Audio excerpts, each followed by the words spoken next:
Our story begins during a dark period for the Israelites, who were oppressed by the Philistines for 40 years.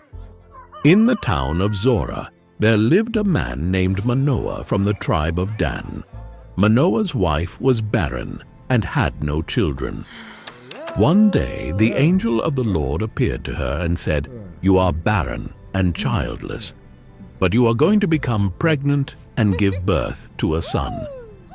Now see to it that you drink no wine or other fermented drink, and that you do not eat anything unclean. You will become pregnant and have a son whose head is never to be touched by a razor, because the boy is to be a Nazirite, dedicated to God from the womb. He will take the lead in delivering Israel from the hands of the Philistines." Excited and amazed, the woman ran to tell her husband about the angel's message. Manoah prayed to the Lord, asking him to send the angel again to teach them how to bring up the boy. God heard Manoah's prayer, and the angel returned. Manoah asked the angel, "When your words are fulfilled, what is to be the rule that governs the boy's life and work?" The angel reiterated the instructions. Manoah's wife must do all that he had commanded her. Soon after, Manoah's wife gave birth to a son, and they named him Samson. As Samson grew, the Lord blessed him, and the Spirit of the Lord began to stir him while he was in Mahaneh-dan, between Zorah and Eshtaol. As a young man, Samson went down to Timnah, where he saw a Philistine woman. He returned home and told his parents, "I have seen a Philistine woman in Timnah. Now get her for me as my wife." His parents were dismayed that he wanted to marry a Philistine, asking, "Isn't there an acceptable woman among your relatives or among all our people?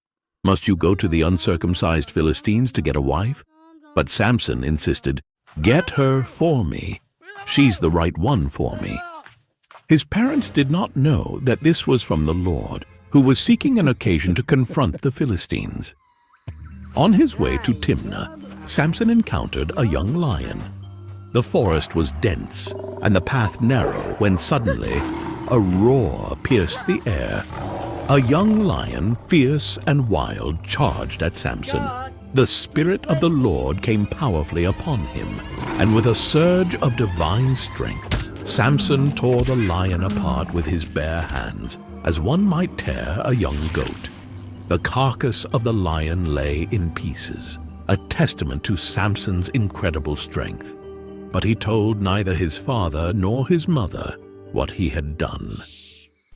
Later, when he returned to marry the woman, he turned aside to look at the lion's carcass.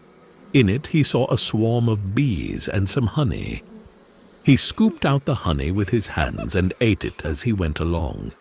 When he rejoined his parents, he gave them some, and they too ate it. But he did not tell them that he had taken the honey from the lion's carcass. At the wedding feast in Timnah, Samson proposed a riddle to his 30 Philistine companions. "Let me tell you a riddle," Samson said to them. "If you can give me the answer within the 7 days of the feast, I will give you 30 linen garments and 30 sets of clothes. If you can't tell me the answer, you must give me 30 linen garments and 30 sets of clothes." "Tell us your riddle," they said. "Let's hear it." He replied, "Out of the eater, something to eat. Out of the strong, something sweet." For 3 days they could not give the answer. On the 4th day, they said to Samson's wife, "Coax your husband into explaining the riddle for us, or we will burn you and your father's household to death. Did you invite us here to steal our property?" Then Samson's wife threw herself on him, sobbing, "You hate me. You don't really love me. You've given my people a riddle, but you haven't told me the answer." "I haven't even explained it to my father or mother," he replied. "So why should I explain it to you?" She cried the whole 7 days of the feast.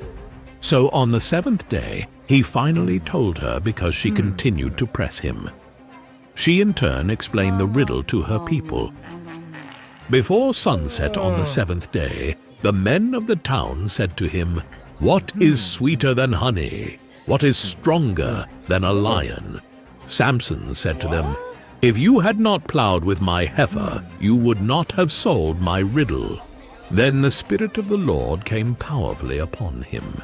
He went down to Ashkelon, struck down 30 of their men, stripped them of everything, and gave their clothes to those who had explained the riddle. Burning with anger, he returned to his father's home. And Samson's wife was given to one of his companions who had attended him at the feast. Later on, during the wheat harvest, Samson took a young goat and went to visit his wife. He said, "I'm going to my wife's room," but her father would not let him go in. "I was so sure you hated her," he said, "that I gave her to your companion. Isn't her younger sister more attractive? Take her instead." Samson said to them, "This time I have a right to get even with the Philistines. I will really harm them." So he went out and caught 300 foxes and tied them tail to tail in pairs. He then fastened a torch to every pair of tails, lit the torches, and let the foxes loose in the standing grain of the Philistines. Fields were ablaze, the smell of burning crops filled the air, and the cries of the Philistines echoed as their livelihood went up in flames. He burned up the shocks and standing grain together with the vineyards and olive groves. When the Philistines asked, "Who did this?" they were told, "Samson, the Timnite's son-in-law, because his wife was given to his companion." So the Philistines went up and burned her and her father's house down. Samson said to them, "Since you've acted like this, I swear that I won't stop until I get my revenge on you." He attacked them viciously and slaughtered many of them. Then he went down and stayed in a cave in the rock of Etam. The Philistines went up and camped in Judah, spreading out near Lehi. The people of Judah asked, "Why have you come to fight us?" "We have come to take Samson prisoner," they answered, "to do to him as he did to us." Then 3,000 men from Judah went down to the cave in the rock of Etam and said to Samson, "Don't you realize that the Philistines are rulers over us? What have you done to us?" He answered, "I merely did to them what they did to me." They said to him, "We've come to tie you up and hand you over to the Philistines."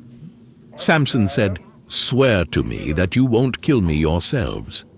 "Agreed," they answered. "We will only tie you up and hand you over to them. We will not kill you." So they bound him with 2 new ropes and led him up from the rock. As he approached Lehi, the Philistines came toward him shouting. The Spirit of the Lord came powerfully upon him. The ropes on his arms became like charred flax, and the bindings dropped from his hands. Finding a fresh jawbone of a donkey, he grabbed it and struck down 1,000 men. The ground was littered with the fallen, Samson standing tall, bloodied but victorious, the jawbone clutched in his hand. Then Samson said, "With a donkey's jawbone I have made donkeys of them. With a donkey's jawbone I have killed 1,000 men." When he finished speaking, he threw away the jawbone, and the place was called Ramath Lehi. Because he was very thirsty, he cried out to the Lord, "You have given your servant this great victory. Must I now die of thirst and fall into the hands of the uncircumcised?" Then God opened up the hollow place in Lehi, and water came out of it. When Samson drank, his strength returned, and he revived. So the spring was called En-Hakkore, and it is still there in Lehi. One day, Samson went to Gaza, where he saw a beautiful woman. He went in to spend the night with her. The people of Gaza were told, "Samson is here." So they surrounded the place and lay in wait for him all night at the city gate. They made no move during the night, saying, At dawn we'll kill him." But Samson lay there only until the middle of the night.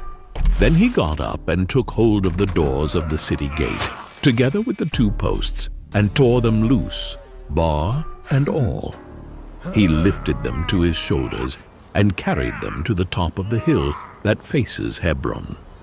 The sheer power required to uproot and carry city gates was a display of Samson's incredible strength and defiance. Some time later, he fell in love with a woman in the valley of Sorek, whose name was Delilah.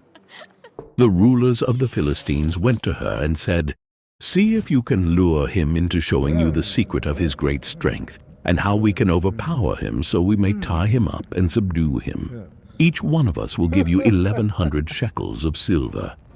So Delilah said to Samson, "Tell me the secret of your great strength and how you can be tied up and subdued."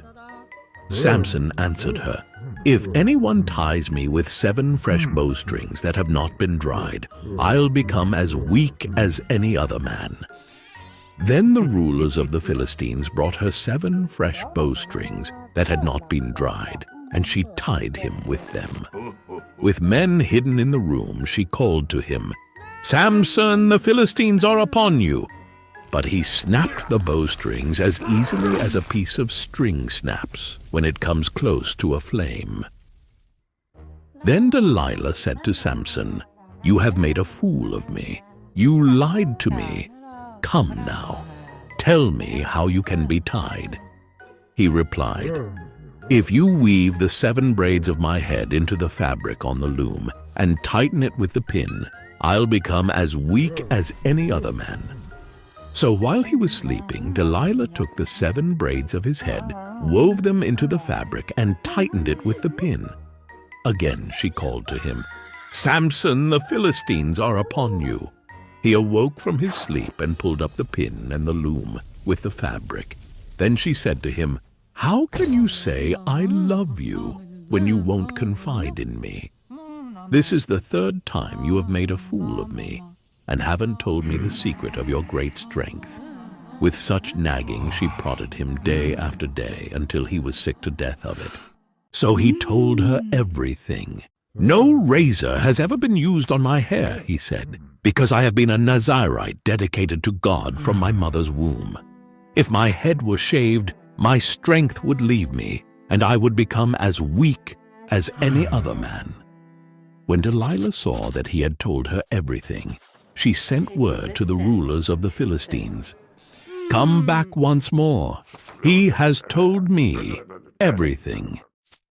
So the rulers of the Philistines returned with the silver in their hands. After putting him to sleep on her lap, she called for someone to shave off the 7 braids of his hair, and so began to subdue him, and his strength left him. Then she called, "Samson, the Philistines are upon you." He awoke from his sleep and thought, "I'll go out as before and shake myself free." But he did not know that the Lord had left him. Then the Philistines seized him, gouged out his eyes, and took him down to Gaza. Binding him with bronze shackles, they set him to grinding grain in the prison. But the hair on his head began to grow again after it had been shaved. Now the rulers of the Philistines assembled to offer a great sacrifice to Dagon, their god, and to celebrate, saying, "Our God has delivered Samson, our enemy, into our hands." When the people saw him, they praised their God, saying, "Our God has delivered our enemy into our hands, the one who laid waste our land and multiplied our slain." While they were in high spirits, they shouted, "Bring out Samson to entertain us," and he performed for them. When they stood him among the pillars, Samson said to the servant who held his hand, "Put me where I can feel the pillars that support the temple, so that I may lean against them." Now the temple was crowded with men and women. All the rulers of the Philistines were there, and on the roof were about 3,000 men and women watching Samson perform. Then Samson prayed to the Lord, "Sovereign Lord, remember me. Please, God, strengthen me just once more, and let me with one blow get revenge on the Philistines for my 2 eyes." Then Samson reached toward the 2 central pillars on which the temple stood, bracing himself against them, his right hand on the one and his left hand on the other. Samson said, "Let me die with the Philistines." Then he pushed with all his might, and down came the temple on the rulers and all the people in it. The ground shook, the walls crumbled, and the cries of the Philistines filled the air as the temple collapsed. Thus he killed many more when he died than while he lived. Then his brothers and his father's whole family went down to get him. They brought him back and buried him between Zorah and Eshtaol in the tomb of Manoah his father. He had led Israel 20 years. The life of Samson is a powerful reminder of how God can use even flawed individuals to accomplish his purposes. Samson's extraordinary strength was matched only by his human weaknesses. Yet, in the end, he fulfilled his divine mission. Through his life, we learn about the importance of faith, the dangers of temptation, and the ultimate sovereignty of God's will. Do you want your children and other families around the world to learn the Bible through animated movies? Then here's your chance to help make that happen. Our vision is to create full-length Bible movies that tell all the stories leading to Jesus, something mainstream media like Disney would never do. All of our content is free and available on YouTube, but ad revenue alone is not enough to support our mission. By joining our community on Patreon, we can together create these incredible films, and in return, we offer you exclusive perks for your entire family. Thank you for being a part of this amazing mission. If you enjoyed this video, please subscribe to our channel and press the bell for notifications of our newest videos. Make sure to like the video, comment your thoughts, and share it with your friends and family. Thank you for watching.